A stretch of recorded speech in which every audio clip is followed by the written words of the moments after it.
mage that time. The only mage meron sila yung sa single target. That was few. So circumstantial pa kung tatama yung arrow and as well with the trap. Not to mention the rip. Actually, rip, no? Ngayon ko lang ginamit yung term na yan. Pero ang tagal na yan sa Mobile Legends, no? Yung rip, basically, yung sustained damage, yung anti-tank, no? I mean, they get the Roger, yes, they get the Roger. Pero if you compare to a 1-1, to a carry, no? I mean, iba. But of course, alam naman natin kung paano nag-fall off talaga yung mga ganitong classic picks. I mean, we already have the draft running in. Meron lang akong gustong mahingi rin yung opinion mo dito, Rob, no? Iba yung naging impact ng low pull talaga ng tank ngayon, no? Lasting, tingnan mo si Lasting. Naka-Cho, naka-Hilda. Just because we are only relegated to three very viable tanks right now in the form of the Uranus. Yung isa, ano pa side lane pa in the form of the Uranus, Atlas, and Kufra. Makikita mo, no, nagre-reflect sa draft ng mga super tank users dati, no? Tulad ni Lasting. Parang Lasting kasi is a very well-known Grak user. No, yeah, yes. Tapos during their time sa mga, like on the SEA Games, parang ano ba mga hero, mga like Basha, yung talagang mga tanky. Those tanky heroes na talagang could be able to stand in front of your team. So ngayon kasi medyo nabago yung hero natin in terms of tank, mostly mobility, mostly with the one with the crowd control. The only tanky heroes na gamit was, aside from the Atlas and the Kufra, was Basha nga. Which is somehow hindi nagkaroon ng impact during the game number 1 for Onic-PH. Pero I'm really surprised that the Khalid all throughout 3 games never missed a single on the... Yes, very interesting on that part. Even, well, nakaban naman yung Yuzong dito. Pero as a first pick priority on Bren, with a Farsa open, and we know how few has been stellar on that, with a Kufra open. With this trade, I mean, Khalid is starting to become strong, but siguro parang, siyempre mag-i-stick tayo dun sa mga talagang established info na natin na malakas na pick pa rin ang Farsa at napakalakas na tank pa rin ng Kufra, no? Uranus. Parang inopen talaga nila for them to open na no? Iniisip ko kung if it's gonna be enough. Kasi kanina for Bren Esports, they don't have like a specific AOE mage that could be able to deal like at of course, oh my Venus first item. Kundi first, gonna be probably the second item niya dito, gonna be the necklace of Durans. Necklace na yan. Necklace na yan. And lalo, let alone, meron pa sila ulit Roger dito. I think Onic-PH is very, very strong on the early stages of the game compared to Bren. Medyo nabaliktad ngayon, no? Yung sustainability na ginawa na lineup ng Onic-PH during game number 1, medyo napunta sa Bren Esports. Ang meron lang siguro silang difference was the initiation na coming from this show. And of course they can still play it for the support, no? Itong show natin. Link will be removed. Actually, yung mga pang-pick-offs yata. Kasi mapapansin mo, hindi nagbago rin yung playstyle ng Bren from game number 1 game number 2. They keep on punishing Oh My Venus, no? On that Farsa. And on Oh My Venus herself, no? So, there is the priority ngayon din, even with the draft. Because it's Farsa na pinangahawakan ni Oh My Venus dito. But they removed Dilar. They're now eyeing the side lanes dito. No? And I think they want to really establish this Khalid to be a high impact sa composition yata ng Bren. Yun nga tinitingnan ng Bren. Ang tanong ngayon, ano ang magiging main core ng Bren dito? If they will still gonna go for like a Hayabusa pick, what they did on game number 1. Then yung mga part, or even, YSS says, remove X-Borg will be there for Onic-PH. Yun yung iniisip ko It's gonna be Lancelot still gonna be open pa rin naman for this side. It's either of the two Haya or Lance. So the only one there, wala sila dito, is definitely a mage or at least a support role on the side. Popol, Loyi is still there. Yeah, they can actually, I'm not so sure about the Valier, pero Loyi is still there. I think mas okay yata yung Loyi for this situation para dito kay Bren. If I'm not mistaken, they can still have the Chobi attack, then yung utility support nga nila ay yung Loyi. Onic, Valier is good on Onic side. Ang problema, may Farsa na nga So, Loyi na nga yung Bren. Kailangan na lang ng Onic dito would be another side lane. Another side lane. They have their actually, Hilda is open for this game. Hilda is open, even Gato Kacha if they're actually been using this one. But I think maganda Gato Kacha no? I'm really eyeing for Hilda rito, for the last pick dito ng Onic-PH. Kasi mas aggressive yung paso kasi ng Hilda. Kasi pagka naglagay ka ng isang hero like for an X-Borg would be only staying in. Pag naglagay ka ng isa pang passive hero on the side, medyo bitin eh. Bitin yung, of course, the three heroes dito, Farsa, Roger, and Kufra will be the one to do the rotation. Pero pag meron kang isa pang hero, like mobile as Hilda, magkakaroon ka ng 4-1 eh. In terms of effort mo eh, di ba? Pagka na-clear mo yung wave nung sa Hilda, they will be able to move towards or at least invade. But an Esmeralda, so of course, I'm wrong with that one. Kasi Uranus din eh. So, gano'n na lang talaga din yung tingnan nila. We're looking for an Iakno hero. Although Iakno did struggle on game number 1. Maybe, just maybe, it will be a different story. Kasi yung Farsa, wala na ngayon. Wala na kay Few, nasa side na ngayon ng Onic. So, that might be one ray of hope dito para sa Onic-PH. Pero still, ang hirap pa rin pumili. Thinking for this one. Pero, siguro, I would really go for BRENESPORTS for this one. I'm looking this for the Lancelot pick eh. Ito kasi, Farsa will be so good on game number 1 for the side dito ng BRENESPORTS ng time na yun kasi walang pumapasok doon sa Farsa. Pero this time around, BRENESPORTS do have this Lancelot that could be able to dash in and probably burst down the Farsa. Punish my Venus. Well, I'm actually just basing it on the draft and based on the performance. I feel like they still have an equal draft here. Pero feeling ko nakuha ng Onic yung groove nila. So siguro that's one deal breaker that I would say. I would account for the momentum na lang din. So it's kind of a variety pick pero I would put my vote as well na dito for Onic naman, no? So let's go 1-for-1 on the vote here. Ang ganda nito. I mean, I'm sure sa chat split din yung decision ng chat diyan, no? Oo. For the fans of these two teams. Eto na. Yeah. Got game number 3, ladies and gentlemen. BRENESPORTS versus Onic-PH. Who will take the very first victory ng ating regular season? Oo, yun ang pinakamalaking tanong dito, ladies and gentlemen. Pero yun na nga, may pasok dito. Viraga armor kagad, no? Tanggal dito. Ang lakas din ng burst damage din, no? Ng BRENESPORTS dito sa part na to. And even, ito yung iniisip ko kasi, the reason why I was not really leaning towards dun sa Farsa. The ultimate of Khalid kasi could be able just to single-handedly na gamitin para lang sa isang Farsa. Yes. So siguro kaya napaka-confident nila na i-first pick lang din yung Khalid dito. Napaka-stable na pick siguro. I want to mention din, Tol, na napapansin ko sa pro play natin, no? Para yung 0-4-1 sa simula. Hindi 1-3-1 eh. Nagsi-0-4-1 bigla, no?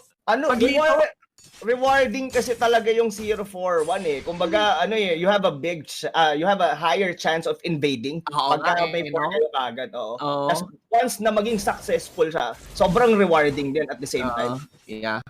Kasi why not? Konting minion wave lang naman sa taas yung mawawala sa'yo eh. Pero kung ma-deny nyo kaagad yung buff, no?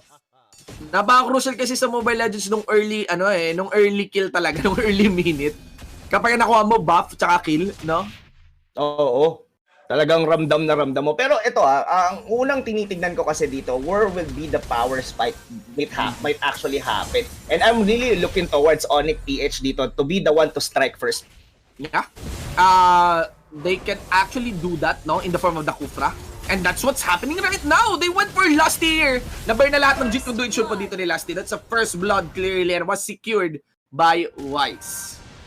Actually, malaking bagay yung paring Shin kasi because my Venus will be level 4 agad-agad dito and sobrang madi-disrupt dito ang BRENESPORTS. Yes, BRENESPORTS do have here the Loyi pero if Farsa would be able to get his level 4, kaya niyang snipen sa likod yung Loyi na hindi na halos makakagamit ng skill niya.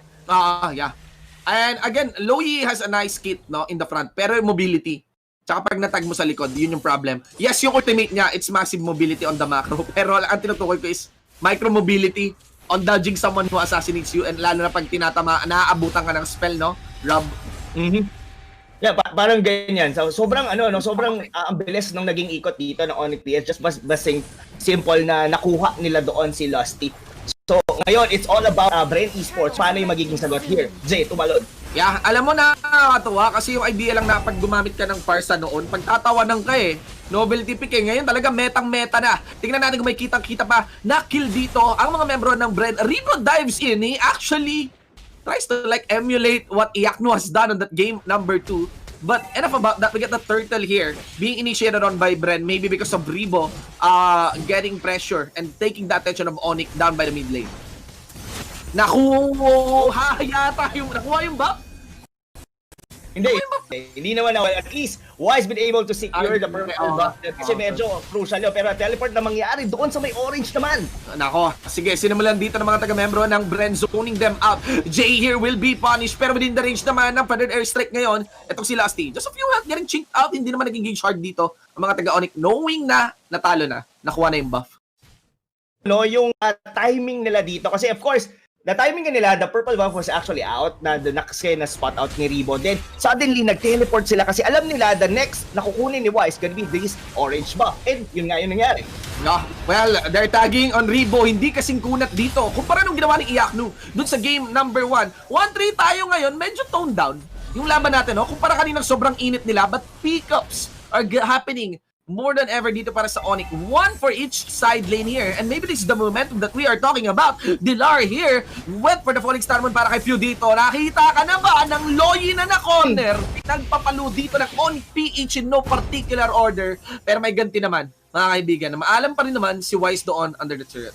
Oo, pero ito na. Medyo mas mararamdaman na dito natin parang sin dito si Carl TC. Kasi kumbaga, nakuha niya na dito yung groove niya. Look at this, even Lusty going against dito sa tier 1 turret. Pero walang pakialam doon si Carl TC. Yeah, actually ganda nung juggle doon, no, ng Onic. Binibait nila si Carl Z by getting the last hit on that minion wave sa may bandang baba para may turret aggro na mag-connect kay Carl TZ. Pero ang dulas talaga kasi ng ng Lancelot, isang Thorn Rose lang. Oo. Dodge agad. Parang medyo nag-hesitate doon si Oh My Venus with the feather airstrike. Nakita niya kasi si Carl TC and there's a big possibility since wala rin siyang backup that time.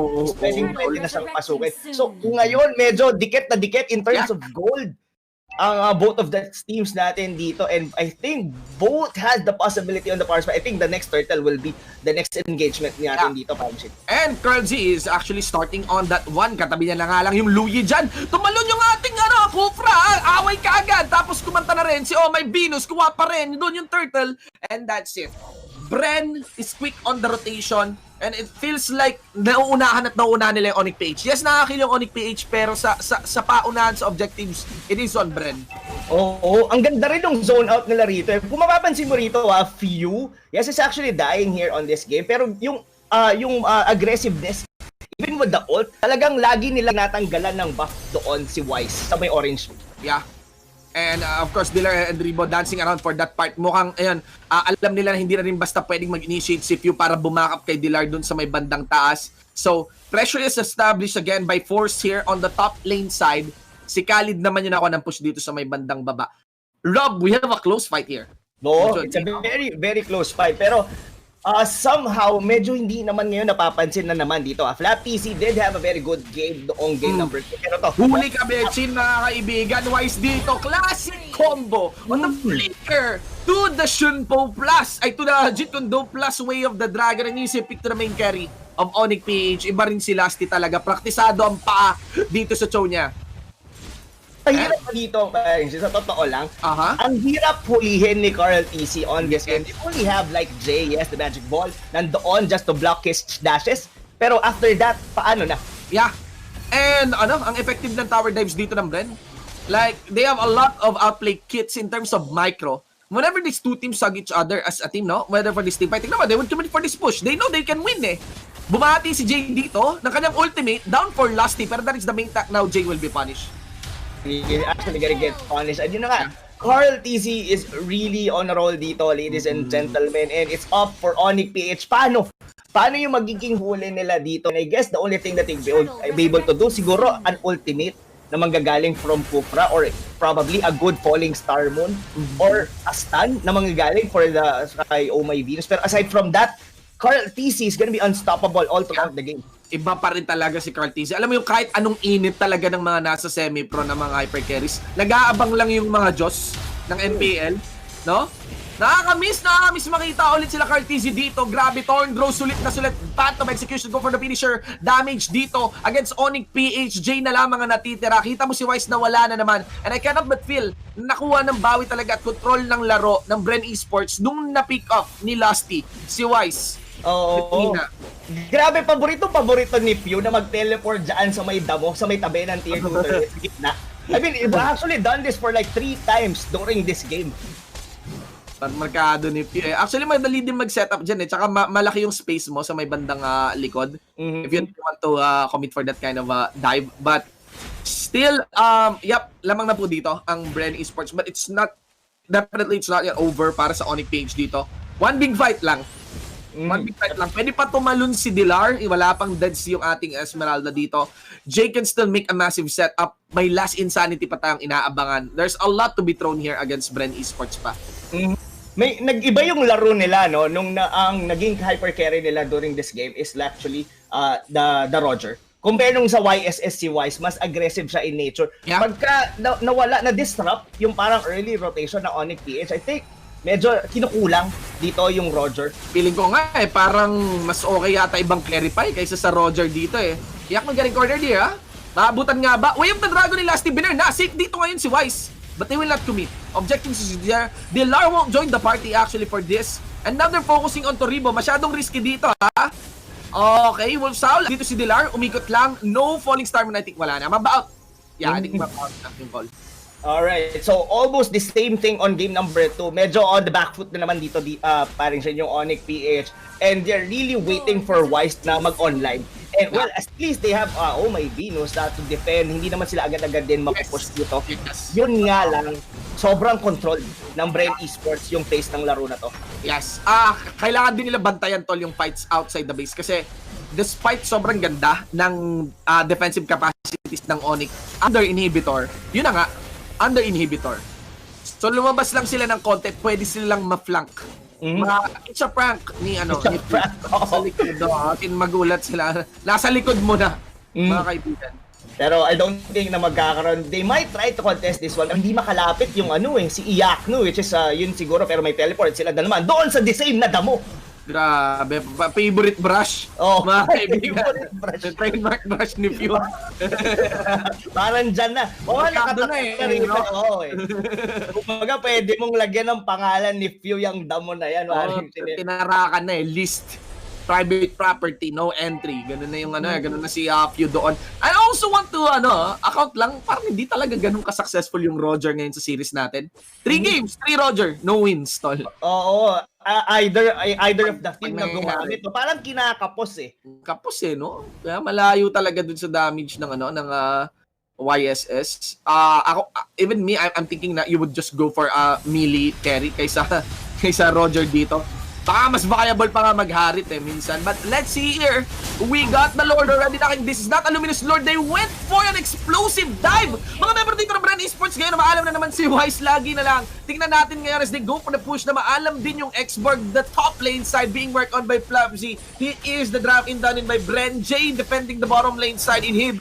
And I think that's it. That's gonna be the first puncture into the base of Onic-PH as they take the bottom lane inhibitor threat ng Bren. Ito, Bren Esports. Dilar, dito naman na natitira. Kineo na rin ng mga membro ng Bren and they're poised to take the win. They're not just gonna take 1, they might take 2 as the top lane inhibitor turret ay masisira na rin dito.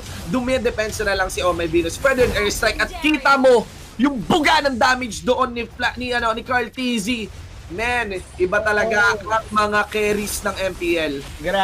Grabe yung actually that was actually I'm telling you about yung takot ng isang parsa sa isang Lancelot. Kasi you have always this anxiety na ang hirap mag-ulti kasi laging merong magdadash. Katulad doon, diretso, parang double dash yung ginawa doon ni Carl.